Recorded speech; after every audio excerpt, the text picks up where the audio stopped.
साहब मेडिकेशंस के अंदर अगर हम बात करें तो क्या ऑब्वियसली जो ओल्डर लोग होते हैं उनके अंदर भी आप ये कंसिडरेशन देते हैं कि अगर उनको कोई और बीमारी है जैसे हाई ब्लड प्रेशर डायबिटीज़ और एनी अदर कोमॉर्बिडी तो उसके अंदर आप देखते हैं कि इसको ये मेडिकेशन सूट नहीं करेगी या उनको उस वजह से हम मेडिकेशन देंगे नहीं और हमें किसी और तरीके से उसको ट्रीट करना पड़ेगा।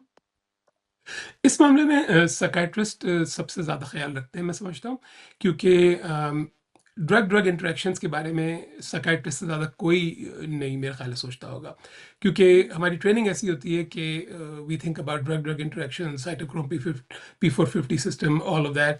तो हमें इस बारे में ज़्यादा ख्याल रहता है कि अगर हम ये दवा देंगे तो ये आपकी हाई ब्लड प्रेशर की दवा से इंटरेक्ट करेगी या डायबिटीज़ की दवा से इंटरेक्ट करेगी।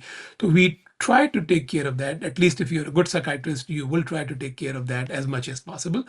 कई हमारी दवाएं ऐसी हैं, खासकर हमारी एंटीसाइकोटिक्स ऐसी हैं जो कि मेटाबॉलिक सिंड्रोम यानी कि आपकी शुगर बढ़ा सकती हैं, आपको डायबिटीज़ की तरफ ले जा सकती हैं, लेकिन हमारे पास कोई चॉइस नहीं होती, हमें वो यूज़ करनी पड़ती हैं। तो हम फिर कोशिश करते हैं कि आपको हेल्दी लाइफस्टाइल की तरफ जी लेके जाएं और उसके बारे में बताएं।